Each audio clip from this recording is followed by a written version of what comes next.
আল্লাহ ডাক দিয়া বলে, মানুষ শোনো, আমি আল্লাহ তোমার কেন ভালোবাসি জানো? এ বান্দা, আমি আল্লাহ তোদেরকে ভালোবেসে বানাইলাম, আমি আল্লাহ তোদেরকে সুন্দর করে বানাইলাম, নামি করে বানাইলাম, দামি করে বানাইলাম। কেমনে বানাইলাম জানোনি? মানুষ দুনিয়ার সব জানে, তার বানানোটা জানে না, তারে আল্লাহ কেমন করে বানাইলো তাও জানে না।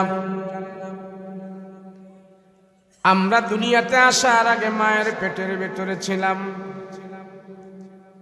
মায়ের পেটের ভিতরে আসার আগে আমরা লৌহে মাহফুজে ছিলাম। আল্লাহ লৌহে মাহফুজের মধ্যে আমাদেরকে রেখে দিয়েছেন, আমাদের নকশা ডিজাইন লৌহে মাহফুজের ভিতরে আছে। লৌহে মাহফুজ এমন একটা ভূত, এই বোর্ডের ভিতরে আল্লাহ পাক 30 পারা কোরআন রেখে দিয়েছে। লৌহে মাহফুজের ভিতরে আল্লাহ মানুষদেরকেও সেখানে নকশা করে বানায়া রাখছে। যত মানুষ দুনিয়াতে আসবে সব লৌহে মাহফুজে আছে। যত মানুষ দুনিয়াতে আসছে তারাও সেখানে আছে। আল্লাহ ডাক দিয়া কয়, মানুষের আরে মায়ের পেটে আমি আল্লাহ লৌহে মাহফুজ থেকে তোমাদেরকে দিলাম।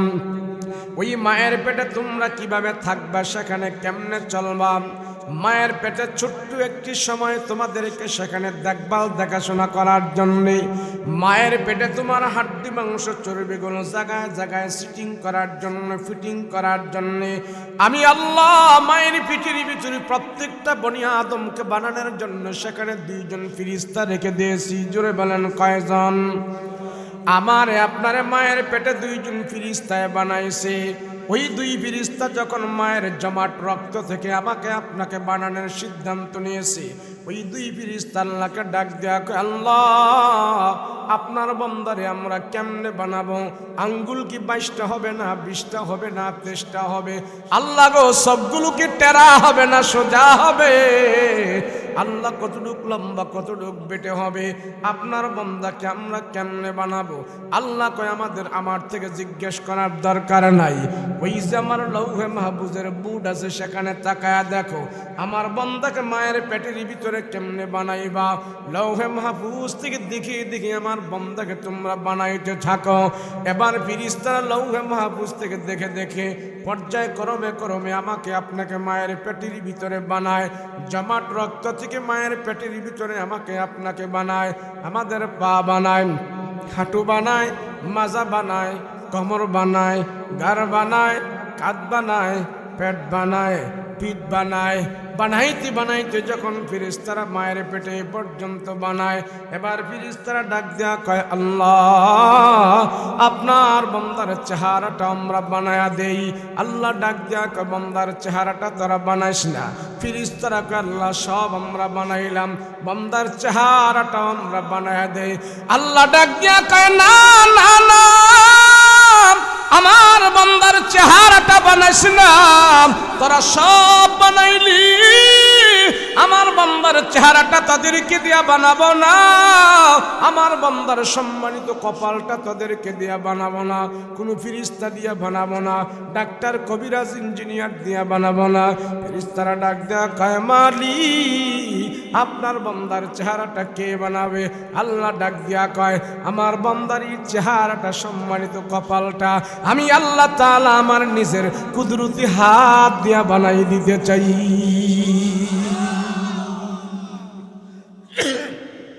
আল্লাহ পাক রব্বুল আলামিন দেখে বলে, ফেরেশতারা আমার বান্দার এই সম্মানিত কপাল এবং চেহারাটা আমি আল্লাহ আমার নিজের হাত দিয়া বানাইয়া আমি আল্লাহ ঘোষণা করে দিলাম, মানুষের তোরে সবচেয়ে দাবি করে বানাইলাম।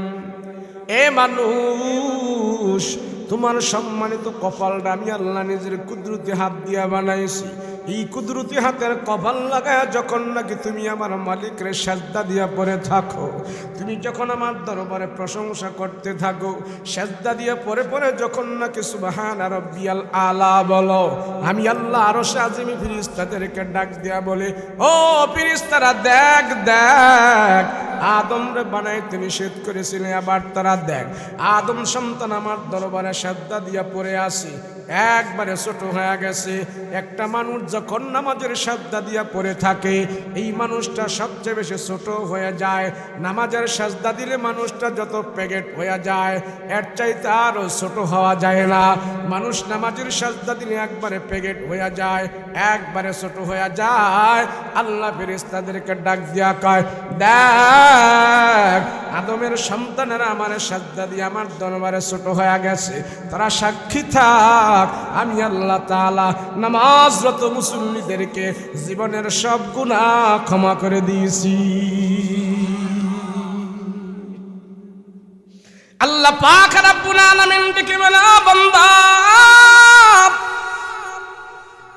আমি আল্লাহ তোমার এত ভালোবাসি, এত মহব্বত করি, আমি আল্লাহ তোরে কত যে ভালোবাসি বান্দা জানো না? মানুষ দুনিয়াতে সব চিনে, তার মালিককে চেনে না। দুনিয়াতে আমি টাকা চিনি, পয়সা চিনি, ক্ষমতা চিনি, আল্লাহকে চিনি না। সাহাবায়ে কেরাম আমার পয়গম্বরকে জিজ্ঞেস করেছেন, ইয়া রাসূলুল্লাহ বিনা দলিলে মানি আল্লাহ এক, বিনা দলিলে মানি আল্লাহ এক।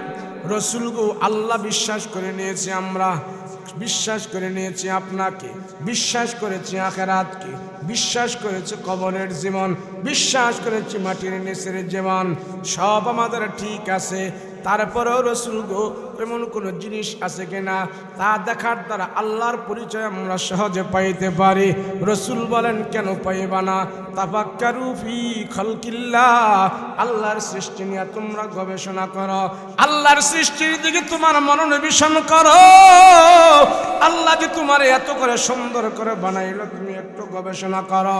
তাফাক্কারু ফি খালকিল্লাহ, আল্লাহর সৃষ্টির ভিতরে যখন তোমার গবেষণা হয়ে যাবে দেখবা আল্লাহ পাক তোমার সামনে অটোমেটিক হাজির হয়ে যাবে। আল্লাহর সৃষ্টির দিকে গবেষণা কর। এক কবি আল্লাহর সৃষ্টি নিয়ে সুন্দর করে কথা বলেছে, কয় আচ্ছা মানুষ বল দেখে রাত্র কেন কালো, চাঁদ সূরজ কোথা হতে পেল এত আলো, পশু পাখি কয় না কথা মানুষ কেন কয়, বল বল বল মানুষ এসব কেমন করে হয়, ফুলগুলি সব নানান রঙে কেমন করে হয়, পাতাগুলো সবুজ বটে ফুলের মতো নয়, দুধ কেন হয় সাদা মরিচ কেন ঝাল, আমগুলি পাকলে আবার কেমনে তা হয় লাল। আমরা মানুষ বাস করি পাই এই দুনিয়ার রঙে, হাতের রেখা আর চেহারা মিলে না কারো সঙ্গে, আর মিলে না কথার ধরন আঙ্গুলের টিপ, আল্লাহ আছে একজন এবার প্রমাণ হলো ঠিক। আরে মানুষ তুমি কথা কও, গরু কথা কয় না, কুকুর কথা কয় না, এই পার্থক্য যে করলো তার নাম কি?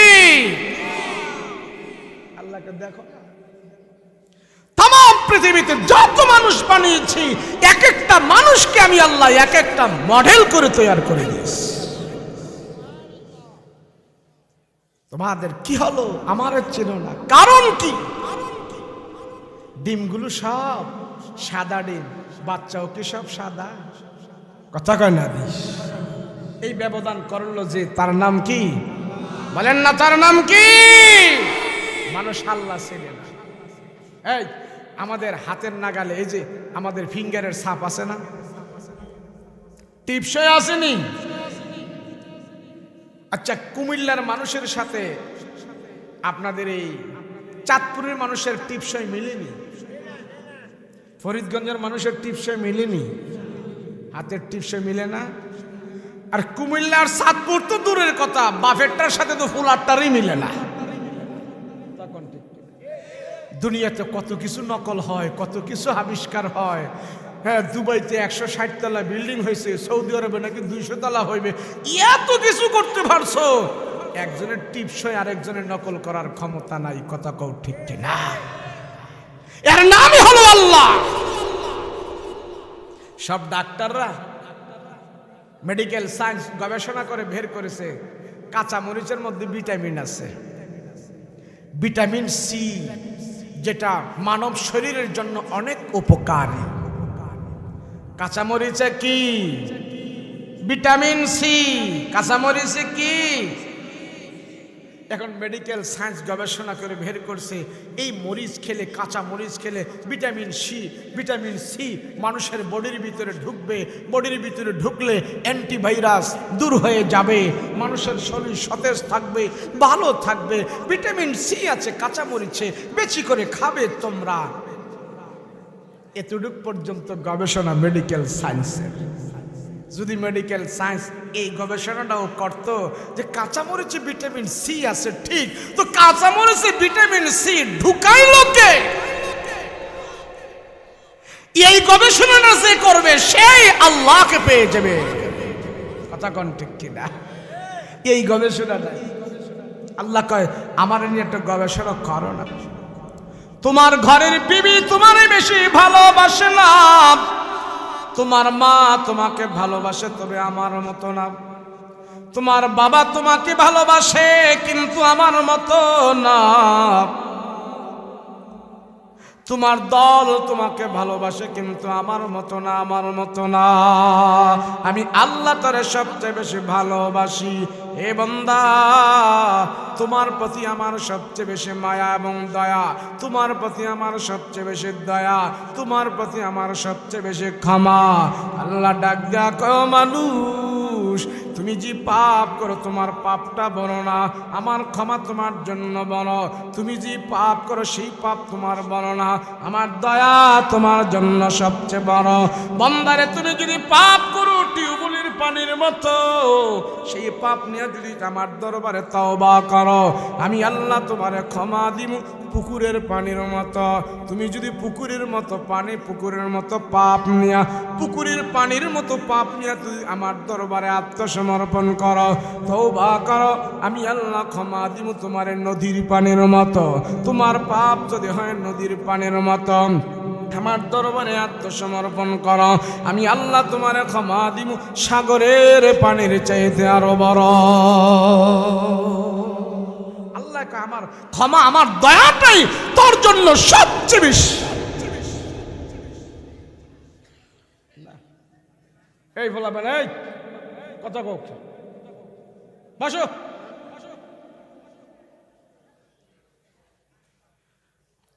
আল্লাহ পাক রব্বুল আলামিন দেখে বলে, বান্দা দুনিয়াতে তুই সব চিনলি, আমারে চিনস না। আমি আল্লাহ তারে সবচেয়ে বেশি ভালোবাসি, সবচেয়ে বেশি মহব্বত করি। হযরত ওমর রাদিয়াল্লাহু আনহু ডাক দেয়া কয়, পৃথিবীর মানুষেরা রে, আমি দেখেছি আল্লাহ তার বান্দাকে যে কেমনে সম্মান করে, কেমনে ক্ষমা করে আমি দেখেছি। এই লাইটটি জ্বালা রাখছে কেন? এটি চোখকাইয়া লাগে, বন্ধ করো না এগুলো। হামদুম ধুমধামের ওয়াজটা যেটা আমি পারি না, একটু গভীর হইলে, মনোযোগ হইলে ওয়াজটা করতে ভালো লাগে। এক এক বক্তা এক এক সিস্টেম ওয়াজ করে। জি জি, আসবে, বসেন। আল্লাহ পাক ডাক দিয়া কয়, ও মানুষেরা আমি তোমাদেরকে ভালোবাসি। রাত্র এখন গভীর, সেই জন্য আল্লাহর ভালোবাসার ওয়াজ করতেছি। আল্লাহ যে তার বান্দাকে কেমনে ভালোবাসে, কেমনে ভালোবাসে মানুষ জানে না, মানুষ জানে না। যে মালিক আমারে বানাইলো সেই মালিক আমারে এত ভালোবাসে আমি জানি না। আমার মতন কপাল পোড়া দুনিয়াতে নাই। আমার যে ভালোবাসে তার ভালোবাসার দাম আমি দেই না। আল্লাহর নবী ডাক দিয়া কয়, আবু বকর, ও ওমর, জানো জানো আমি তোমাদেরকে ভালোবাসি, তোমরা আমাকে ভালোবাসো, তবে আমি তোমাদেরকে আল্লাহর চাইতে বেশি ভালোবাসি না। আল্লাহকে আমি যেই পরিমাণ ভালোবাসি তার চাইতে তোমাদেরকে বেশি ভালোবাসি না।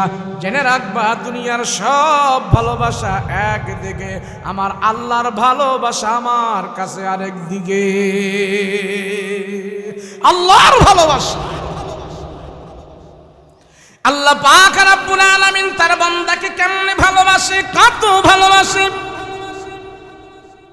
হযরত ওমর রাদিয়াল্লাহু আনহু ডাক দিয়া কয়, জগতের মানুষ, আমি ওমর দেখেছি মদিনার ভিতরে একটা যুবক কান্না করে, মদিনার এক যুবক কান্না করতেছি, চোখের পানি ফেলে ফেলে কান্না করতেছে। হযরত ওমর মসজিদ থেকে ইবাদত বন্দেগী করে বের হইল, রাস্তা দিয়ে হাঁটতেছে, হাঁটতেছে, হাঁটতে হাঁটতে অনেক দূর পর্যন্ত গেল। হযরত ওমর বলে, আমি যখন রাস্তা দিয়ে হাঁটতেছি আমি দেখতেছি একটা যুবক রাস্তার পাশে দাঁড়িয়ে দাঁড়িয়ে কান্না করতেছে। আমি হযরত ওমর বলে, যুবকের কান্না দেখে আমার চোখ দিয়া তার জন্য পানি চলে আসছে।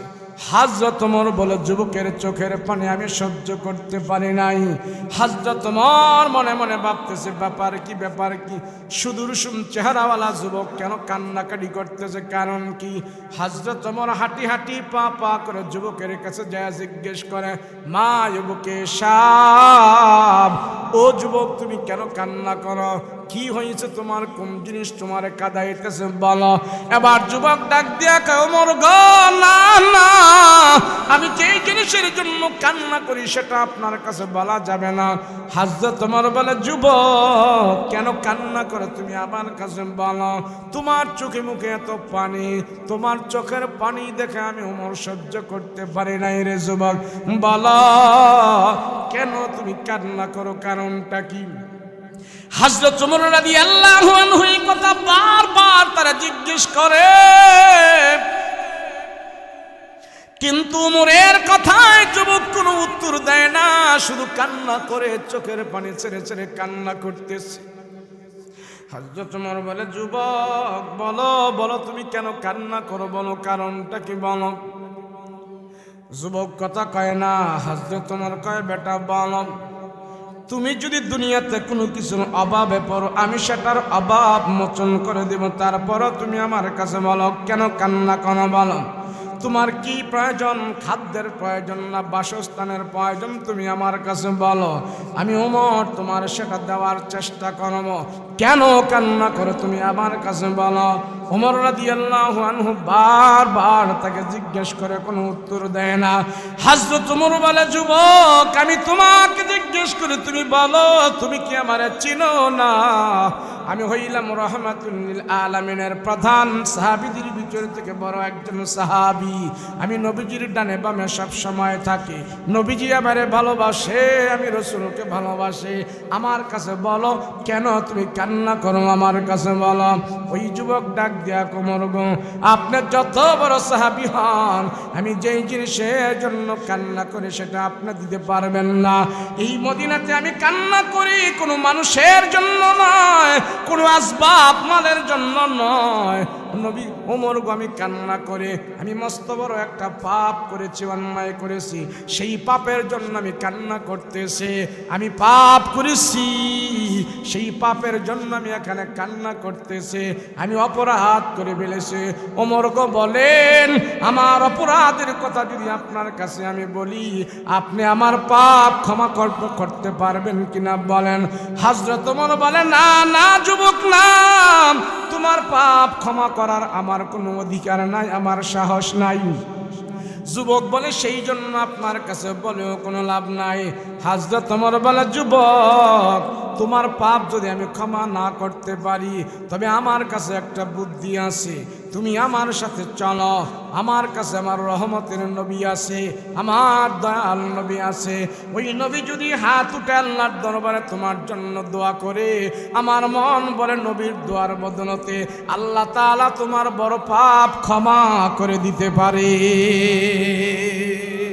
চলো আমার সাথে। হযরত ওমর রাদিয়াল্লাহু আনহু ওই গুনাহগার যুবককে ধরে ধরে নিয়ে আমার রাসূলের বাড়িতে রওনা,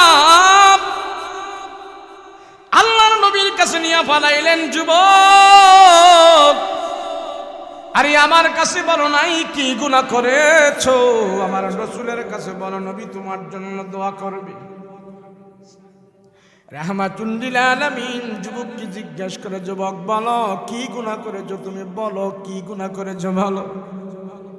যুবক কোনো কথা কয় না, কথা কয় না।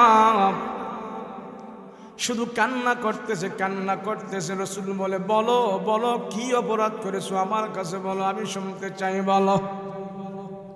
এবার যুবক তার বর্ণনা দিতেছেন, নবী গো, আমি কান্না করতেছি দুনিয়ার কোনো কিছুর জন্য নয়, মস্ত বড় একটা পাপ করেছি, অন্যায় করেছি, সেই জন্য কান্না করতেছি। কি অপরাধ, কি গুনাহ করেছে বলো, কি পাপ করেছে বলো। যুবক বলে, রহমতের নবী গো, আমি এই দুনিয়াতে সবচেয়ে বড় পাপী, অন্যায় করেছি, অপরাধ করেছি। বলে, কি অপরাধ? কয়, আমি হইলাম জাতে একটা চোর। নবী গো, আমি হইলাম চোর, চুরি করা আমার পেশা, তবে মানুষের বাড়িতে চুরি করি না, দোকানপাট মার্কেটে চুরি করি না, কারো গাছের ফল চুরি করি না, কারো ক্ষেতের ফসল চুরি করি না। রাসূল বলে, তাইলে কি চুরি করো বলো। রাসূল গো, ওই যে মদিনার গুরুস্থান আছে, ওই গুরুস্থানের ভিতর থেকে নতুন নতুন মাইয়তকে যারা দাফন করে, দিনের বেলা দাফন করে চলে যায়, রাতের বেলা যাইয়া কাফনের কাপড়গুলো আমি চুরি করে নিয়ে আসি। সেই কাপড়গুলো সকালবেলা বাজারে বিক্রি করিয়া সেই টাকা দিয়ে আমার সংসার আমি চালাই। রহমতের নবী গো, আমি হইলাম কাফন চোর। এবার নবী ডাক দিয়া কয়, তুই যার কবর থেকে কাফনের কাপড় চুরি করলা, তাদের মূল্য ফেরত দাও, তাদের ওয়ারিসদের থেকে ক্ষমা চেয়ে নাও। আমি পয়গম্বর তোমার জন্য দোয়া করব, আল্লাহ পাক তোমাকে ক্ষমা দান করে দিবে। মূল্য ফেরত দে। যুবক ডাক দিয়া বলে, রহমতের নবী,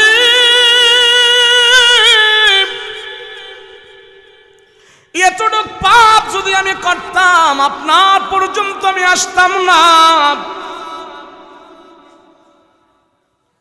ওই যে কিছুদিন আগে সুন্দরী রূপসী পর্দাশীল আল্লাহ ভীরু একজন মহিলা মারা গেছে।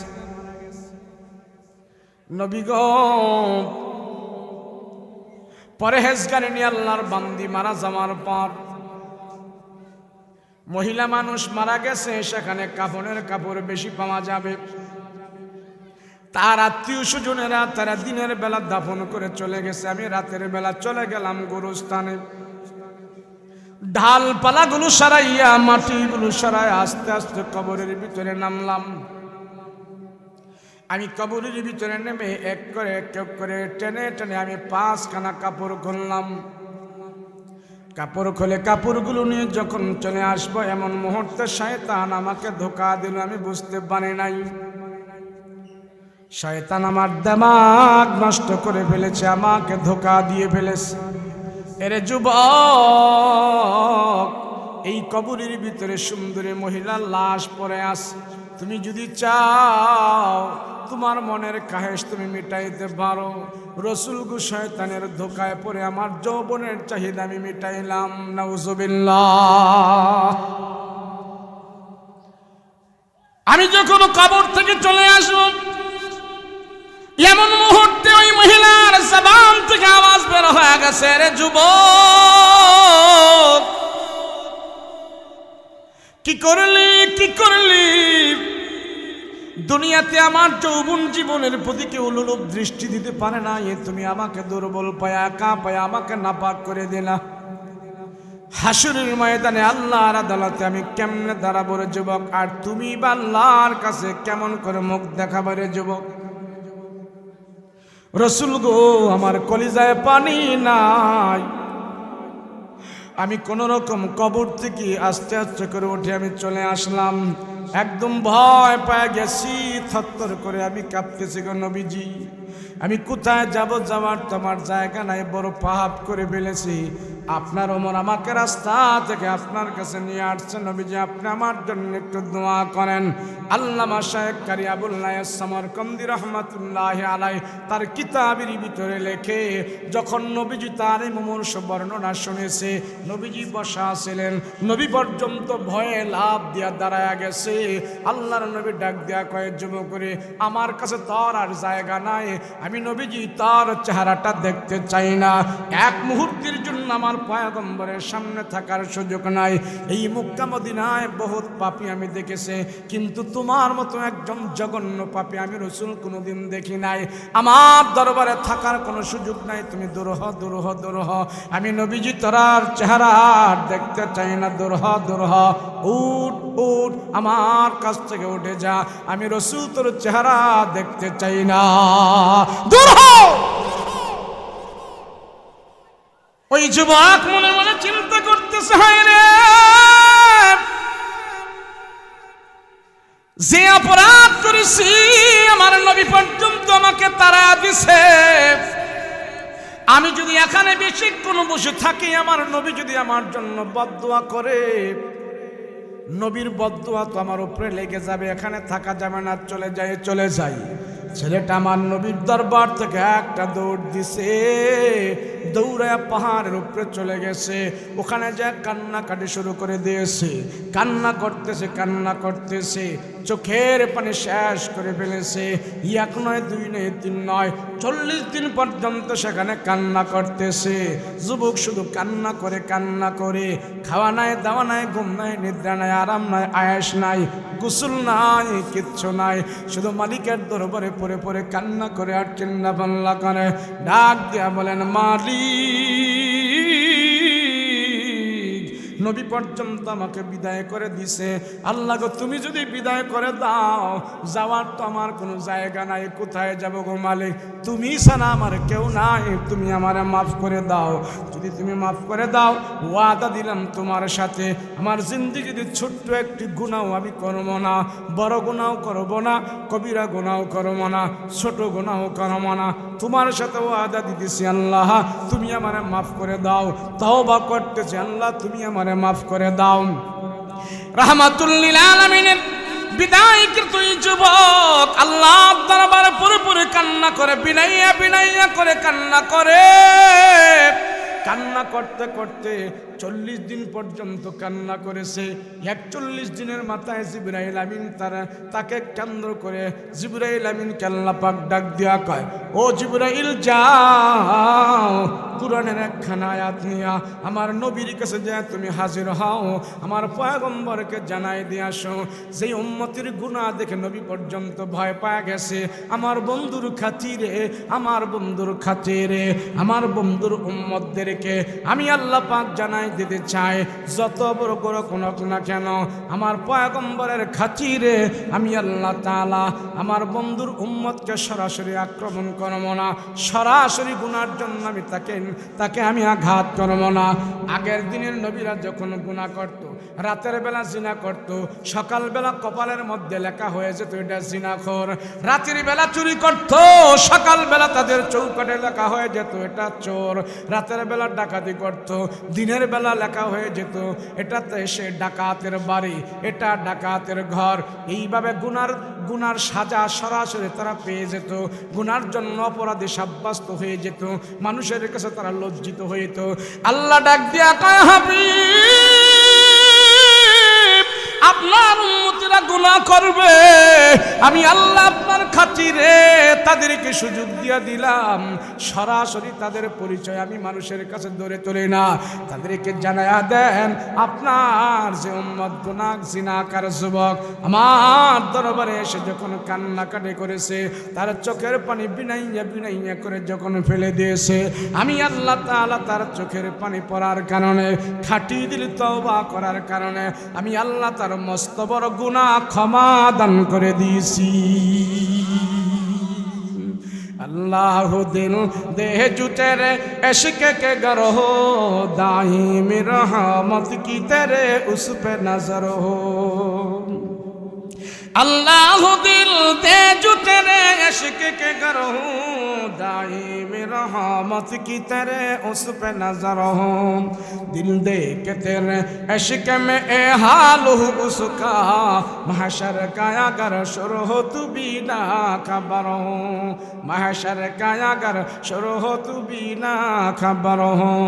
माँ दर्द जहाँ गई रे खुदा यार नदारे जुजिया दे खुदा ही चदी गुरकार नदारम मायूस नहीं अहले ज़मी अपने खता से तक़दीर बदल जाती ही मुझ तर्क दुआ से ज़बान खुले बोलें सुबहान अल्लाह।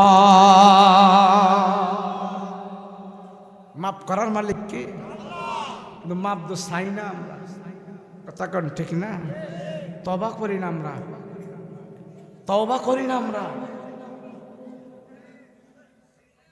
না না এই এই এডি রে এই বিরিয়ানি দিয়ে এডি ভাগাই দেন এডি দেন ন্যূনতম জ্ঞান নাই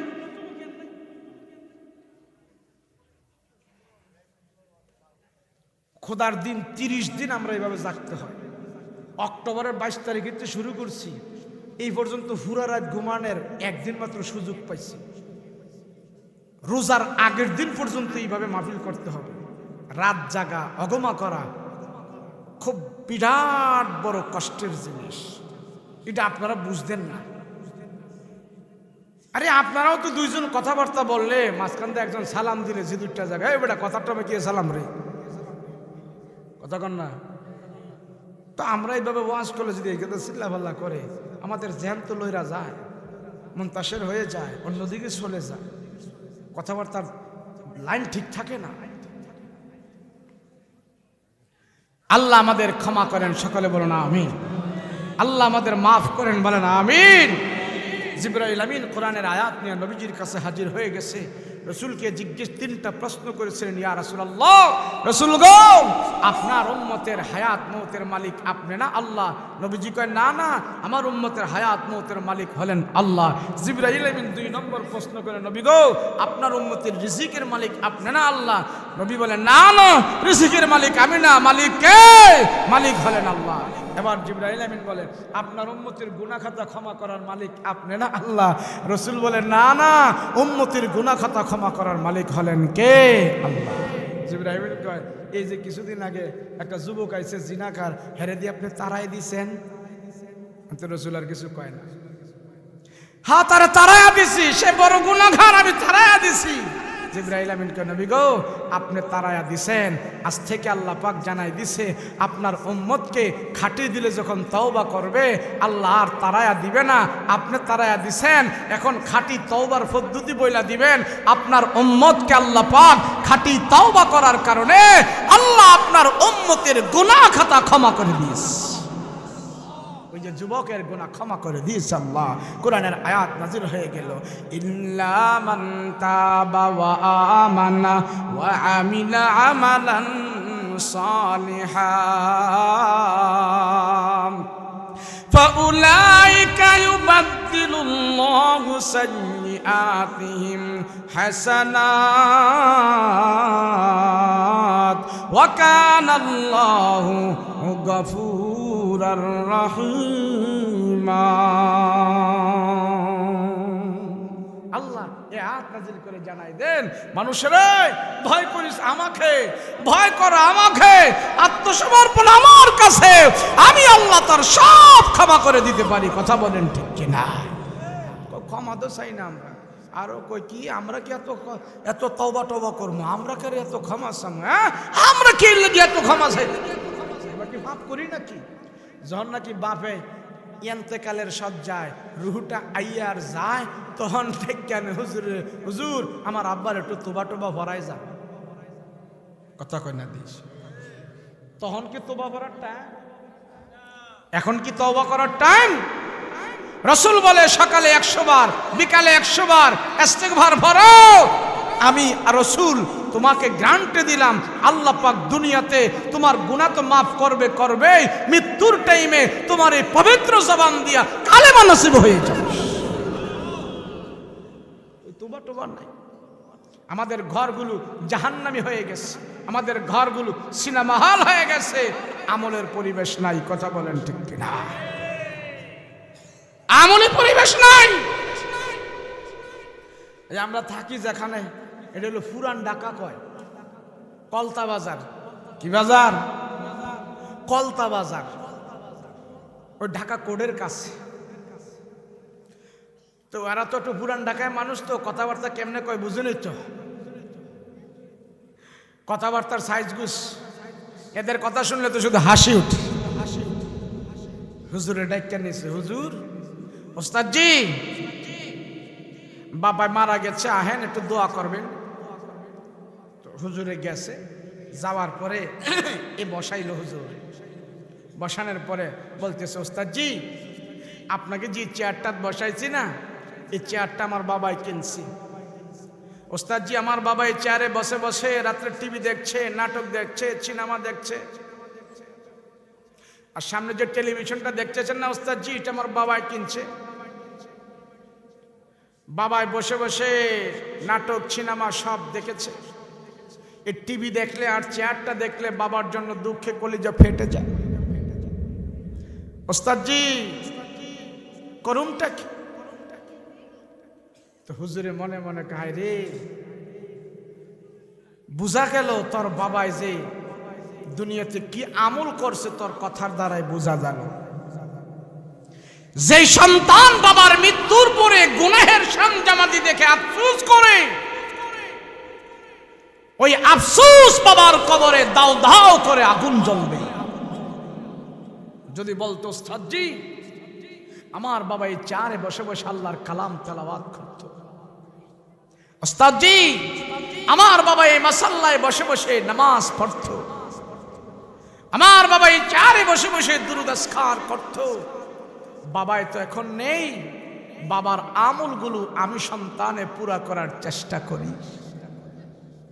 যদি এমন কথা বলতো, বাবার রেখে যাওয়া আমলগুলো যদি সন্তান করত, সন্তানের আমলের দ্বারা বাবার কবরের ভিতরে আল্লাহ জান্নাতের বিছানা বিছাইয়া দিত। যুব সমাজ খারাপ, ধ্বংস হোক। অনেক জায়গায় গেলে কে হুজুর পিতা মাতার ওয়াজ করে, ফুলাফান কথা শোনে না, তো শুনবো কেমনে? আমি বলি এই সমাজের একটা যুবকও খারাপ হওয়ার কোনো সুযোগ নাই। যুবকদেরকে খারাপ করেছে যুবকদের অভিভাবকরা, এবং যুবকদেরকে যারা কন্ট্রোল করে, যুবকদের মাথা হাতে যারা পরিচালনা করে যুবকদেরকে, ওই সমস্ত অভিভাবকরাই যুবকদেরকে খারাপ করেছে। যুবকরা নিজের ইচ্ছায় খারাপ হওয়ার কোনো সুযোগ নাই। বিশ্বাস হয় না? হ্যাঁ, যুবক কি মায়ের পেটের আইসা ডাকাত হয়েছে? যুবক কি দুনিয়াতে আইসাই জিনা করা শিখেছে? সে আইসা দেখেছে আমার বাবা সিগারেট খায়, কথা কয় না দি, সে এসে দেখেছে আমার বাবা সুদ খায়। বাবাই গেছে, এখন সেও সুদের মালিক হয়ে গেছে। এই সমাজে কিছু অসাধু নেতা আছে, অসাধু নেতা যুবকদেরকে দিয়ে নেশার ব্যবসা করে, নেতার বাড়িতে বিল্ডিং হয় আর যুবকের জীবন ধ্বংস হয়। নাকি মিথ্যা কইলাম? ভালো লাগবে না তুই বাস। যুব সমাজ ধ্বংস করেছে অভিভাবকরা। বলে হুজুর পোলায় যা চাই তাই দি, আবার ধ্বংস কেমনে করলো? কথাবার্তা শোনে না, মনে দুঃখ। আরে শুনবো কেমনে মিয়া? আপনি তো আপনার ছেলের হক আদায় করেন না। বলেন আমরা দুনিয়াতে যে আসছি, দুনিয়াতে আসার পরে কি আমরা বেশি সবল ছিলাম নাকি মা বাবা সবল ছিল? এই সাতপুরা মানুষ ওয়াজ বুঝেন না, কথা বুঝেন? আমার বুঝেন? মাথা লড়া দিলে হবে না, ঠোঁট লড়ায় কথা কইতে হবে। বুঝেন? আওয়াজ করে কথা কর, নাহলে দোয়া করে তুমি। এখন দুনিয়াতে যে আমরা আসছি, দুনিয়াতে আসার পর আমরা কি শক্তিশালী ছিলাম নাকি আমাদের মা বাবা শক্তিশালী ছিল? দুনিয়াতে আসার পর সন্তানের দায়িত্ব নাকি সন্তানের প্রতি মা বাবার দায়িত্ব ছিল? তাহলে মা বাবা সেখানে কি দায়িত্ব আদায় করলো? ডান কানে আজান দাও, বাম কানে একামত দাও, হসপিটাল হইলেও দাও, বাড়িতে হইলেও দাও, যেখানে হয় সন্তানের কানে আজান পৌঁছাইয়া দাও। এটা মা বাবার দায়িত্ব, এটা সন্তানের দায়িত্ব না। কথা কও ঠিক কিনা? এখন মা বাবার জিজ্ঞান দিছেনি? জিজ্ঞান দেয় নাই, দেয় নাই। তো সেখানে তো দায়িত্ব আমি আদায় করি নাই, তো এই সন্তান আমার দায়িত্ব আদায় কেমনে করবে? কিছুদিন গেল, কিছুদিন যাওয়ার পরে সন্তানের সুন্দর একটা নাম রাখেন, কি নাম? সুন্দর নাম। সুন্দর নাম কি? সাহাবীদের নামের সাথে মিলিয়ে নাম রাখবেন, নবীদের নামের সাথে মিলিয়ে নাম রাখবেন, পীর বুজুর্গ হক্কানে আলেমদের নামের সাথে মিলিয়ে নাম রাখবেন।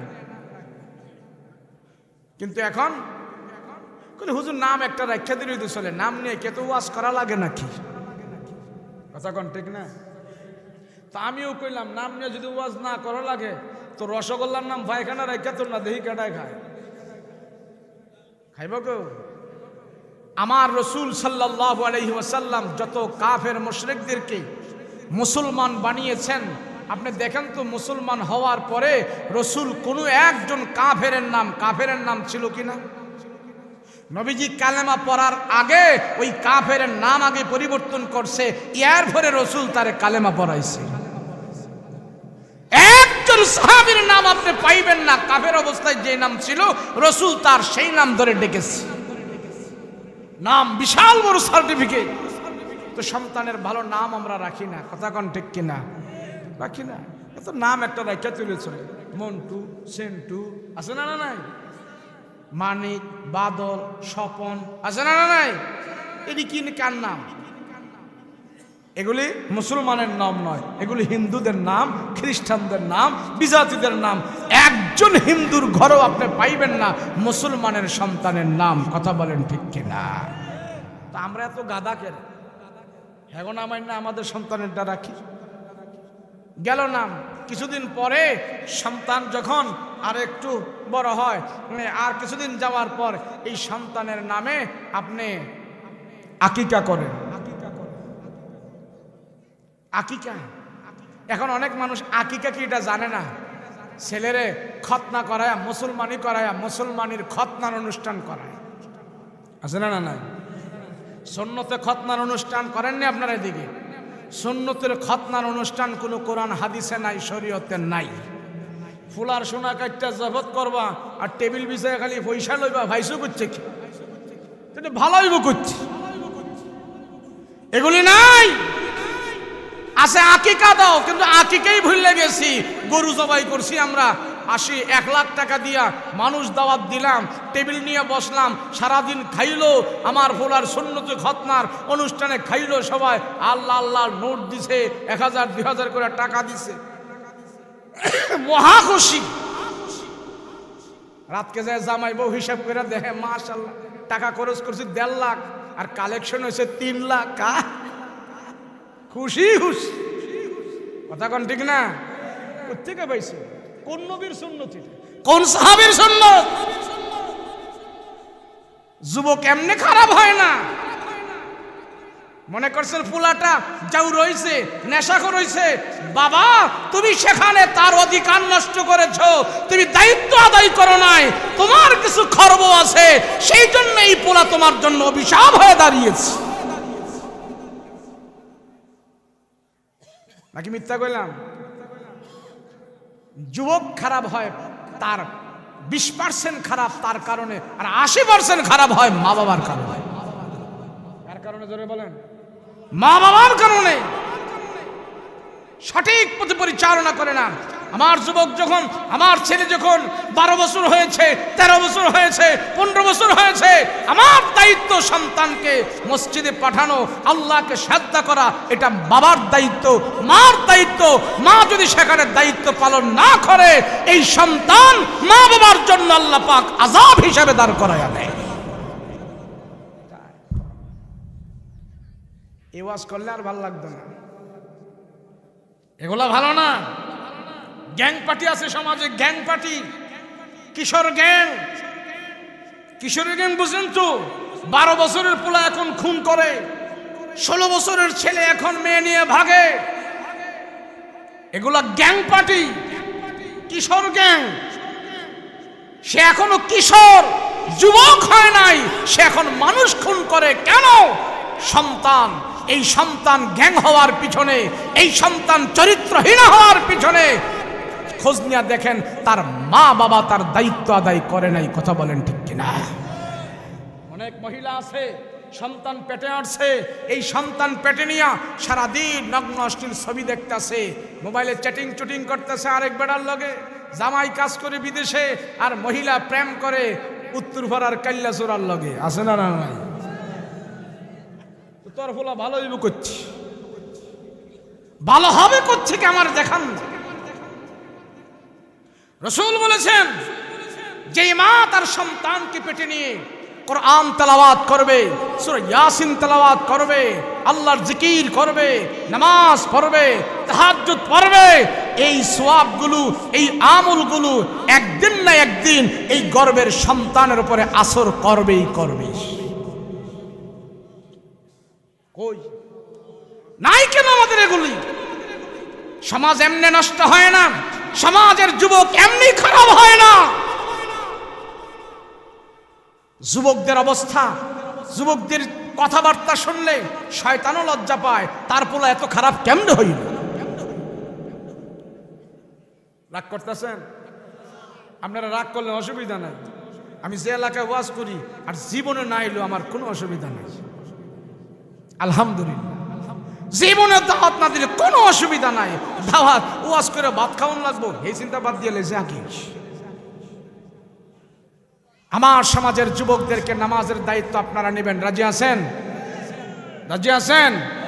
এদেরকে ওযু শিখাবেন, এদেরকে নামাজ শিখাবেন, এদেরকে ভালো ভালো কথা শোনাবেন। সেই জন্য মুরব্বীরা দায়িত্ব নেবেন, দায়িত্ব নেবেন। যুবকদেরকে যদি ভালো না করা যায় সমাজ ভালো হবে না, দেশ ভালো হবে না। আর এই দায়িত্বটাই ভালো হওয়াটা 80% অবদান থাকতে হবে মা বাবার। কয় পার্সেন্ট জোরে বলেন? 80%। 80% অবদান মা বাবার থাকতে হবে, না হয় সম্ভব নয়। বাইজিদ বুস্তামির নাম শুনছেন? কোন কলেজে পড়ছে উনি? কোন মাদ্রাসায় পড়ছে? আর ওস্তাদের নাম কি? কোন কলেজে পড়ে নাই, মাদ্রাসায় পড়ে নাই, তার ওস্তাদ কেউ নয়। তার ওস্তাদ হলে তার মা। মায়ের কোলের বিশ্ববিদ্যালয়ে পড়াশোনা করে মার কাছে আদব আখলাক শিখে শিখে সে এমন আদব বলা হয়েছে, মার কাছে নম্র ভদ্র ব্যবহার করেছে। মার তাকে শিক্ষা যা দিয়েছে, মার সাথে ভালো আচরণ করার কারণে, মার সাথে ভালো ব্যবহার করার কারণে মায়ের দিল থেকে তার জন্য দোয়া এসেছে, আল্লাহ তার ওলি বানায় দিয়েছে। আমরা কি পারবো না? কথা বলেন, পারবো না? আমাদের আলোচনা গভীর রাত, এখন যদি বেশি আরো লম্বা করি তো কেউ কেউ একটু বেজার করতে পারে যে হুজুরে এত রাত্রে লম্বা আলোচনা কইরা আমাদের তাবারক ঠান্ডা করে লাইছে। কতক্ষণ ঠিক না? লম্বা হবে না, দোয়া হবে। দোয়া করবেন তো ইনশাল্লাহ? দোয়া করবেন তো ইনশাল্লাহ? এখন গভীর রাত, এই আর তো কয়েক ঘন্টা পরে ফজর হয়ে যাবে। গভীর রাত, এই যে এতগুলো লোক আপনারা এখানে বসে আছেন, কেউ 1 ঘন্টা বসেছিলেন, কেউ 2 ঘন্টা বসেছিলেন, কেউ 1 ঘন্টা বসেছিলেন। তো যারা মাহফিলটা করেছে, মানুষদেরকে চাঁদা টাদা কালেকশন করে যারা এই মাহফিল করলো, মাহফিল করে আমাদের এতগুলো মানুষকে 2 ঘন্টা এখানে বসায় রাখছে, 2 ঘন্টা আমরা কোনো গুনাহ করি নাই। এই সব অবদান হলো কাদের? মাহফিল কমিটিদের। কথা বলেন ঠিক কিনা? এতগুলো মানুষকে আমার আপনার জীবন থেকে মাহফিলের মাধ্যমে 3 ঘন্টা গুনাহমুক্ত জীবন উপহার যারা দিয়েছে, আল্লাহ যেন তাদেরকে মাফ করে দেয়, বলেন আমিন। তো প্রতি বছর বছর যে মাহফিলটা হয় আপনারা চাননি? কথা কয় না দি? চান তো ইনশাল্লাহ? মাহফিল ওখানে হোক, চান? মাহফিল হইলে অন্তত পক্ষে কিছু করি আর না করি হুজুরের দোয়ার আধা ঘন্টা আগে যদি বৈশা ওয়াজ শুনি, প্রথমে তো না আইলাম, দোয়ার আগে যদিও আই, বিরিয়ানি দেবো আমি। কথা কয় না দিস? তো আসেন, খাবেন, দোয়া করবেন, তারপরেও ফায়দা আছে, আছে না নাই? এরপরেও ফায়দা আছে। আচ্ছা, এই যে যুবক ফুলা ফাইন এটি এখানে বইছে, কথা কইছে আর যা কইছে বইছে তো, এ কথা কয় না, বইছে তো। এর যে বইছেনের ভিতরে এখন যদি রাত্রে কান্নাকাটি করে, 2-1টা যে মন দিল দিয়ে আল্লাহর কাছে কইতো না? কথা কয় না কে? আল্লাহ যুবকদেরকে যেন হযরত ওমর রাদিয়াল্লাহু আনহুর মতো বানায় দেয়, বলেন আমিন। হযরত আলীর মতো যেন বানায় দেয়, বলেন আমিন। হ্যাঁ, ভবিষ্যতে তারা একদিন মুরব্বী হবে, তারা একদিন সমাজ কন্ট্রোল করবে, তারা একদিন সমাজের মানুষদেরকে লিড দিবে, তারা একদিন এই সমাজের সব কিছু মেনটেন করবে। তো সেই যুবকদেরকে যদি আমরা তালিম দিয়ে ভালো করতে পারি, সেই যুবকদেরকে যদি আমরা ভালো কথাগুলো শোনাইতে পারি, ইনশাআল্লাহ এই যুবকদের দ্বারাই একদিন এই সমাজের ভিতরে ভালো কাজ ঘটার সম্ভাবনা আছে। আল্লাহ পাক আমাদেরকে এই মাহফিল যেন আজীবন চলে, এই মাহফিলের মাধ্যমে যেন এই এলাকার সমস্ত মানুষের উপর আল্লাহ হেদায়েত নসিব করে। যারা এই দুনিয়াতে নাই, তারা যেন কবরে পড়ে আছে, তাদের প্রত্যেকের কবরে যেন আল্লাহ পাক এই মাহফিলের বরকত দান করে দেয়, নাজাতের বাণী হিসাবে তাদের কবরে পৌঁছায় দেয়। সকলে বলুন আল্লাহুম্মা আমিন। প্রতি বছর যদি মাহফিলটা এখানে হয়, তাহলে মাহফিল কি এমনিই হবে না কিছু মশলা টসলা লাগবে? লাগবে না? তিনি কেডায় দিবে? আল্লাহ বলছে, আমি জানি বান্দা তোমরা দুইটা জিনিসের বেশি মহব্বত করো। কয়টা জিনিসকে? দেন না, মাইক দেন।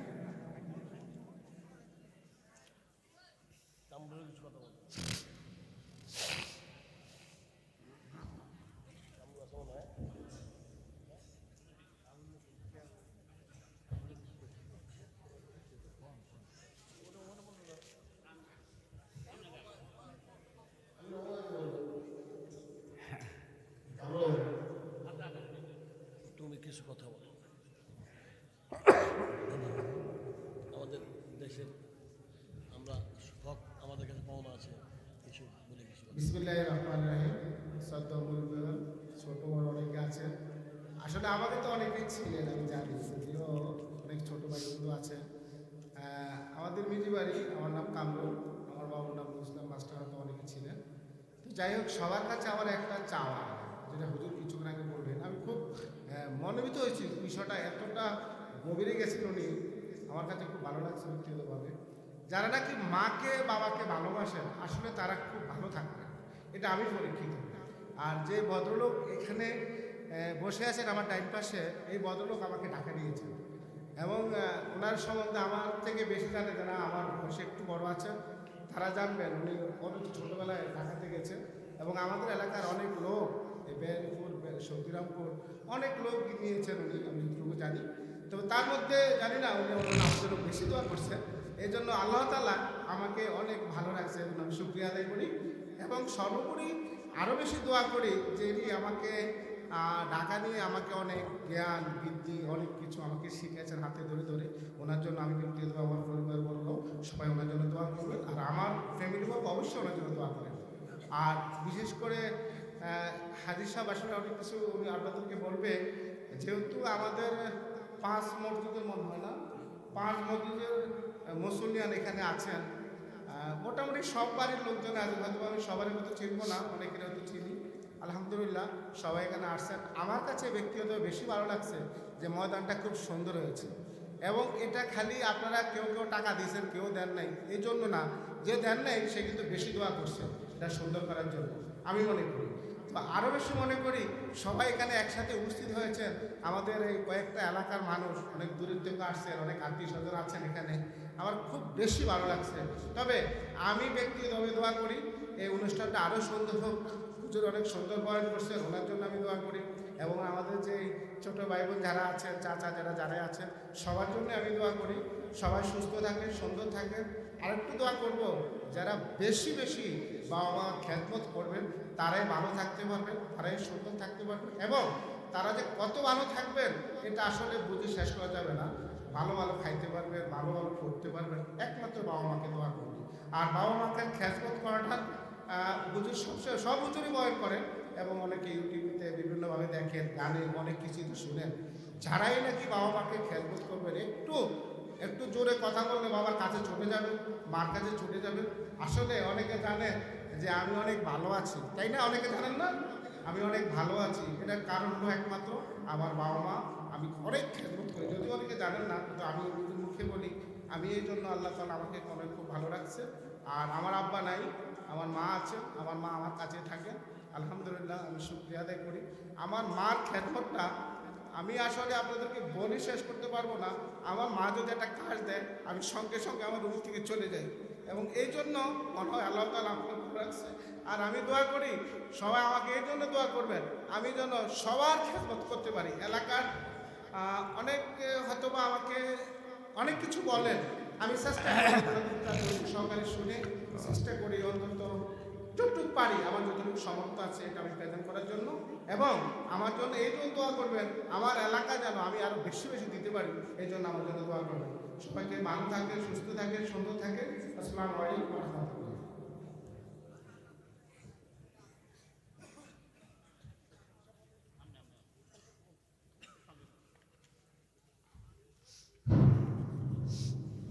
বিসমিল্লাহির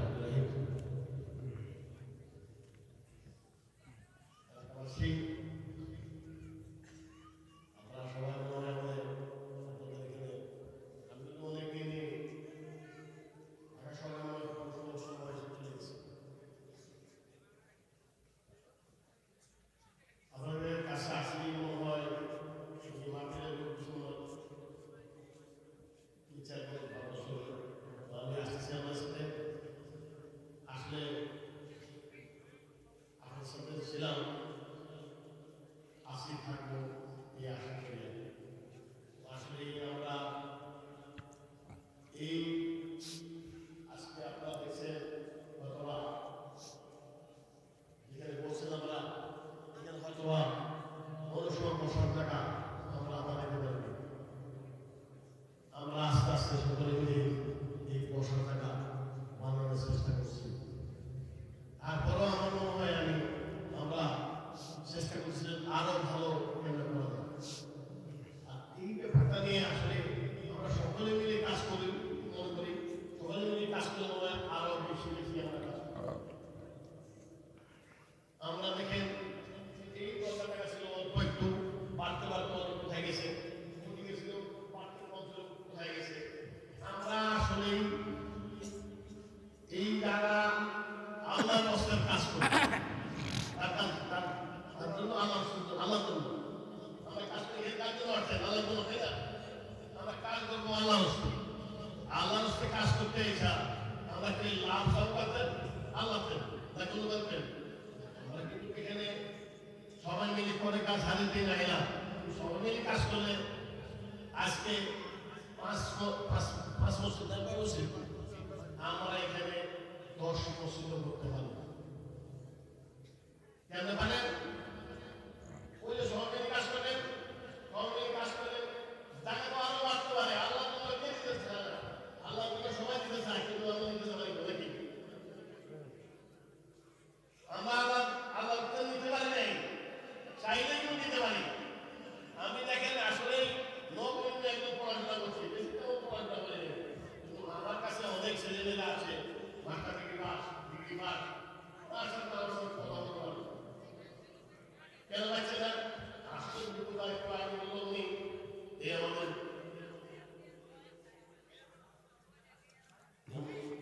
হুজুর হুজুর বললেন মানে মুস্তানি উনি মোটামুটি কোনো পড়াশোনা ছিল না। আসলে পড়াশোনার কারণে উনি কে পড়াশোনা করেন, আমাদের সিরাজা আছে উনি ব্যাংকে চাকরি করতেন, আমি তেমন পড়াশোনা করি। আসলে মানুষ দোয়ায় অনেক কিছু হয়, লাখো দাওয়ায় আর এক দোয়া শোনা। আমরা শুধু দোয়ার কাজ করবো, আমরা এই আজকে ঈদগাঁও এলাকা সকলে আমাদের ঈদগাঁও অনেক সময় কিছু আসে, আমরা ঈদগাঁতে বসেন, এত বড় আজকে মজা হয়েছে, আপনার খুশি হন নাই? এই খুশি আমার নাই, খুশি কিন্তু আমাদের সকলে। আমরা আরো ভালো করতে আরো খুশি হই। আমরা সকলে যদি কাজ করবো, আমরা বেশি বেশি করে মা বাবার দোয়া নিব। আমরা কখনই মায়ের সামনে যদি একজন সন্তান উঁচু গলায় কথা বলে এরকম, বাবার সামনে যদি একজন সন্তান এরকম, একজন বাবা ছেলেকে হাঁটি হাঁটি পা বন্ধ করে আগে বাড়াচ্ছে, কিন্তু একজন সন্তান কিন্তু মা বাবাকে হাঁটি হাঁটি পা বন্ধ করে নাই। এটা করার চেষ্টা করবেন। সবচেয়ে পৃথিবীতে সবচেয়ে বড় দোয়া হলো মা বাবা।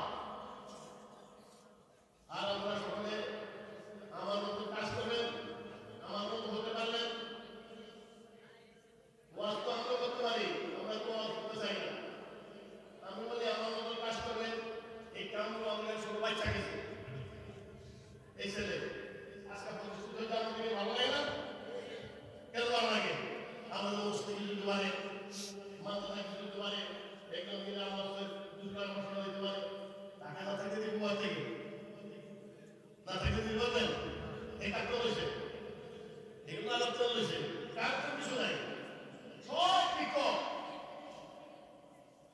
আর আমি স্থায়িত্ব হই না, স্থায়ী হই। আমার দাদা গেছে, দিদা গেছে, আমারও সবাই গেছে, আমার তো কোনো লোক নাই, তেমন তো নাকি? আমরা সকালে কাজ করলে আমাদের সকালে সবটা ভালো থাকতে পারবে। আর যদি কোনো কোনো কাজ আমাকে আমার কাছে গেলে কোনো কাজ চান, আমি যা পারি আমার টাকা দিব। যদি কেউ আসে আমি চেষ্টা করবো আপনাকে। আমি ছোট কাজ করছি, আমি সুপারি না বিক্রি করি না, সব কাজে করছি। আমারও সব কাজ করবেন, আস্তে আস্তে আগে যাবেন। ওই কিন্তু বড় হয় না, জন্মই বড় হয় না, আস্তে আস্তে বড় হয়। আমি আজকে বাংলাদেশ ট্রাক কাভারম্যান মালিক সমিতির প্রেসিডেন্ট, কেন্দ্রীয় কমিটির প্রেসিডেন্ট। আমি বলবো আমি যে পড়াশোনা করছি এই দেশে, সেই পড়াশোনায় আমার বিনোদনের কাজের অভিজ্ঞ আমার নাই, অভিজ্ঞতা ছিল না।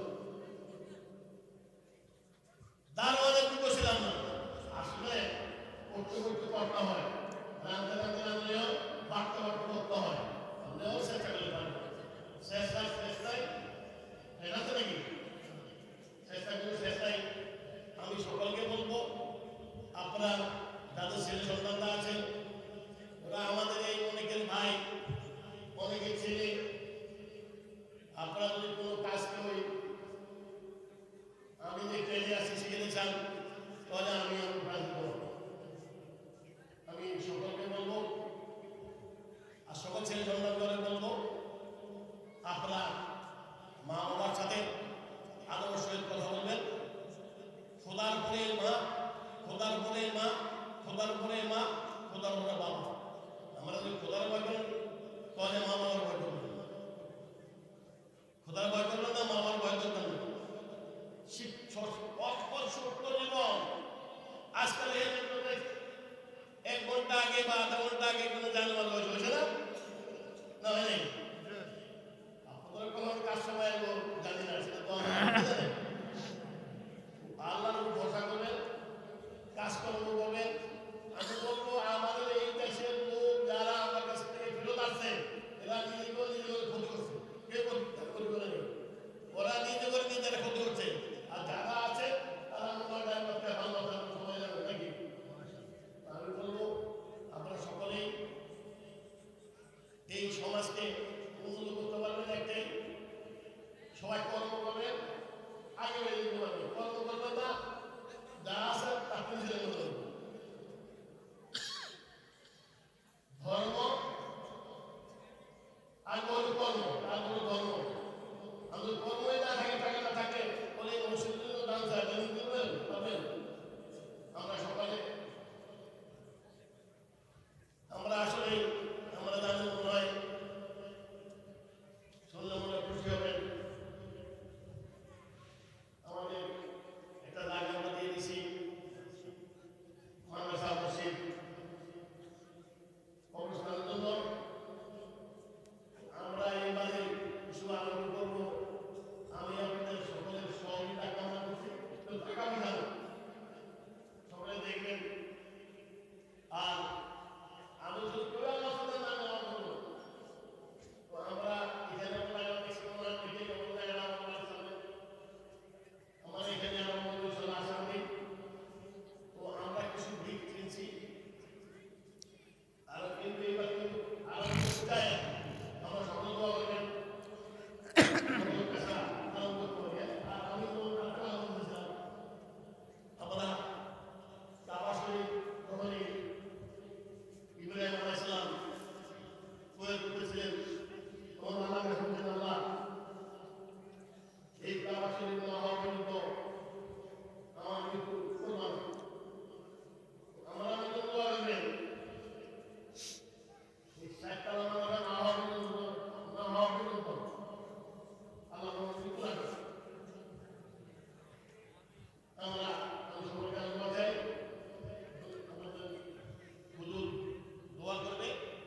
আমরা সকলে হাত উঠাইয়া আপনাদের যা চাইবেন আল্লাহ কাছে যুগের কিছু নাই, সব বিক্ষোভ সব আমাকে দেবেন, আমার কাছে দেবেন, সব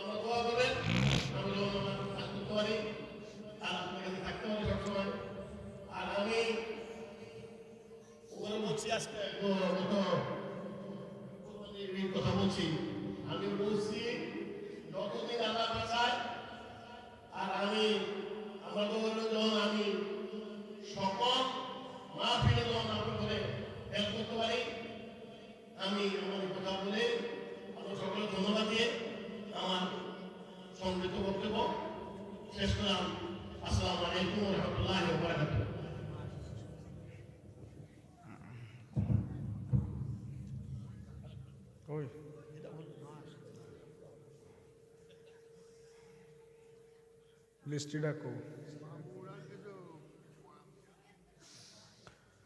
আলহামদুলিল্লাহ, দোয়া হবে।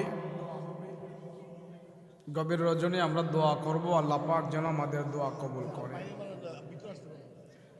এদিকে জায়গা আছে, এদিকে জায়গা আছে, যারা দাঁড়িয়ে আছেন ওরা, যারা বসার জায়গা পাচ্ছে না, এদিকে জায়গা আছে, এদিকে জায়গা আছে, চলে আসেন। এখন আর এত নাড়াচাড়ি না করে চলে আসেন, জায়গা আছে ভিতরে। আলহামদুলিল্লাহ, এই মাহফিলটা যেন সামনের বছর আবার এমন সুন্দর করে হয়, আপনারা চাননি? চান? খালি কি চোখ দিয়ে চাইলেই হবে না, অন্য কিছু করতে হবে? হ্যাঁ, 2023 সালে মাহফিল হইতেছে। আলহামদুলিল্লাহ, আল্লাহর অনেক বান্দারা এভাবে হাত লম্বা করেছে, দানের হাত বাড়িয়েছে, আপনারা দিয়েছেন, সেই জন্য বাগানটা সাজিয়েছে। সামনের বছরে যেন এভাবে মাহফিল হয় ইনশাআল্লাহ। এমন কে আছেন, আল্লাহর বান্দা কে আছেন যে হুজুর সামনের বছর এই প্যান্ডেল করে দেব এবং লোকজনদেরকে খাবার দাবারের জন্য আমরা তাবারকের ব্যবস্থা করব, গরু মহিষ হতে পারে, এমন কে আছেন? এবছর তো বেহারিপুর মিজিবাড়ির পক্ষ থেকে একটি গরু দিয়েছিল এবং আলহামদুলিল্লাহ তাদের গরু জবাই হয়েছে, তাবারকও এখন হয়ে গেছে। তো সামনের বছরের জন্য কে আছেন? সামনের বছর 2024 সালের যে হুজুর আমরা একটা গরু দেব, আলহামদুলিল্লাহ আমাদের গরুর গোস্ত এই তৌহিদি জনতা ওয়াজ শোনার পর, দোয়া করার পর গভীর রজনীতে একটু তাবারক খাবে, আমাদের জন্য দোয়া করবে। ভালো না এটা? তাহলে এখানে কে শরীক থাকবে এমন একটা দুটা গরু দিয়ে তাবারকের জন্য? আছে কেউ? আমাদের বাড়ির থেকে, মিজি বাড়ির থেকে একটা গরু। মাশাআল্লাহ, মাশাআল্লাহ। মিজি বাড়ি থেকে 2023 সালে এই মাহফিলের জন্য একটি গরু দিয়েছিলেন। এবছর আবার 24 সালেও একটি গরু দিবেন তাবারকের জন্য। আপনারা খুশি না বেজার? আল্লাহ তাদের দান কবুল করো, বলেন আমিন। আল্লাহ মিজিবাড়ির যত মুরব্বীরা অন্ধকার কবরে আছে, আল্লাহ আজকের এই মাহফিলের হাদিয়া তাদের কবরে নাজাতের বাণী হিসাবে পৌঁছায় দাও, বলেন আমিন। আলহামদুলিল্লাহ। আর কারা আছেন? মধ্য দরগাবাড়ি থেকে একটু গরু 2023 সালে এই মাহফিলে দিয়েছে, এটা জব হয়েছে, তাবারক হয়ে গেছে, আমাদেরকে দিবে, আমরা খেয়ে দিয়ে তাদের জন্য দোয়া করব। এবং 2024 সালের মধ্যে তাদের জায়গায় অন্য কারা আছে দিবে, বা তারাও দিলে দিতে পারে, এমন আছে নাকি? মধ্য দরগাবাড়ির তারা আছে নাকি? দিবে কি না? 24 সালে 1 বছর আগে যদি নিয়ত